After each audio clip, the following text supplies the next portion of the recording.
আসসালামু আলাইকুম। আজকে আমাদের আলোচনার বিষয় সহজ ভাষায় সমাস। সমাসের প্রকারভেদ।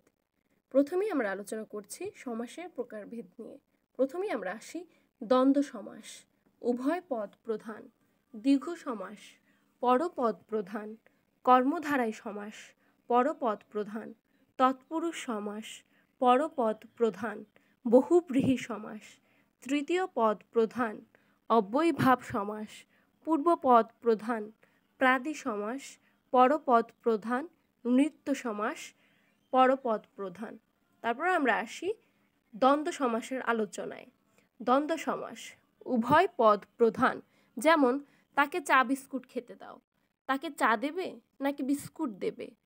অবশ্যই দুটোই দিবে, তার মানে উভয় পদ প্রধান। উদাহরণস্বরূপ বলা যায় মা বাবা, লাল নীল, ঝড় বৃষ্টি। যেমন বাহিরে ঝড় বৃষ্টি হচ্ছে, ঝড় হচ্ছে নাকি বৃষ্টি হচ্ছে? অবশ্যই দুটোই হচ্ছে, তার মানে উভয় পদ প্রধান। তারপর আমরা আসি দ্বিগু সমাসে। দ্বিগু সমাস পরপদ প্রধান, যেমন চৌরাস্তা, চারটি রাস্তার সমাহার। এখানে রাস্তার সংখ্যা চারটি, তার মানে প্রাধান্য পেয়েছে রাস্তা। অতএব দ্বিগু সমাস পরপদ প্রধান। দ্বিগু সমাস কখনো সংখ্যা ছাড়া চলতে পারে না। উদাহরণস্বরূপ তেপায়া, তেপান্তর। যেমন তিনটি প্রান্তের সমাহার, এখানেও সংখ্যা রয়েছে। অতঃপর আমরা চলে যাব কর্মধারায় সমাসে। কর্মধারায় সমাস পরপদ প্রধান, যেমন সিংহাসন, সিংহ চিহ্নিত যে আসন। উপমান, উপমিত, উপমানের সাথে তুলনা হয় উপমিতের, উপমিতের সাথে তুলনা হয় উপমানের। যেমন কাজল কালো, কাজলের ন্যায় কালো। সিংহ পুরুষ, সিংহের ন্যায় পুরুষ। ধনুক বাঁকা, ধনুকের ন্যায় বাঁকা। অতঃপর আমরা চলে যাব তৎপুরুষ সমাসে। তৎপুরুষ সমাস পরপদ প্রধান। পূর্বপদে অবশ্যই বিভক্তি থাকে, যেমন আমরা উদাহরণস্বরূপ বলতে পারি চায়ের বাগান বা চা বাগান। সে চা বাগানে ঘুরতে গিয়েছে। চা বাগান শব্দটার সাথে আমাদের চোখের সামনে অবশ্যই একটা বাগান চলে আসে, চা চলে আসে না। তার মানে চা বাগান অর্থাৎ চায়ের বাগান, এখানে র এর যুক্ত রয়েছে, যা একটি বিভক্তি। অতঃপর বিলেত ফেরত, বিলেত হতে ফেরত, হতে থেকে চেয়ে আমরা জানি বিভক্তি। ভয় মুক্ত, ভয় হতে মুক্ত, এখানে হতে থেকে চেয়ে আছে বিভক্তি। তারপরে আমরা যদি দেখি বহুব্রীহি সমাস। বহুব্রীহি সমাস হচ্ছে তৃতীয় পদ প্রধান, যেমন গায়ে হলুদ।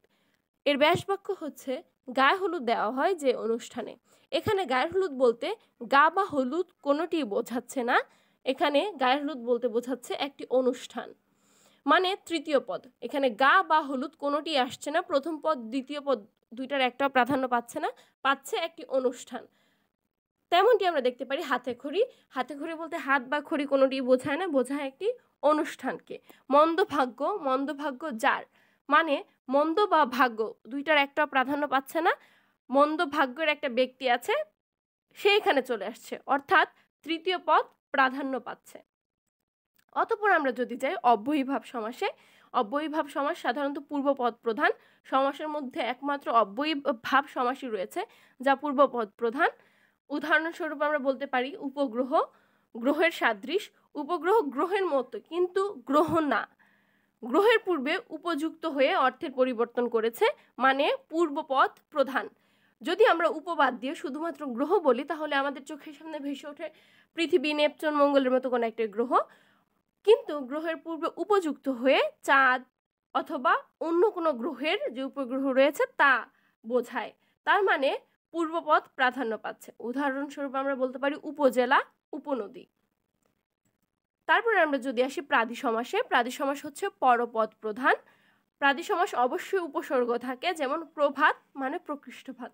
এখানে প্রকৃষ্ট বলতে ভালো ভাতের কথা বলা হয়েছে, এখানে ভাত মানে অন্য না, ভাত মানে হচ্ছে আলোর কথা বলা হয়েছে। প্রকৃষ্ট ভাত মানে ভালো আলো যেটা। উদাহরণস্বরূপ আমরা বলতে পারি সুখবর, সুচেতনা, প্রমাণ।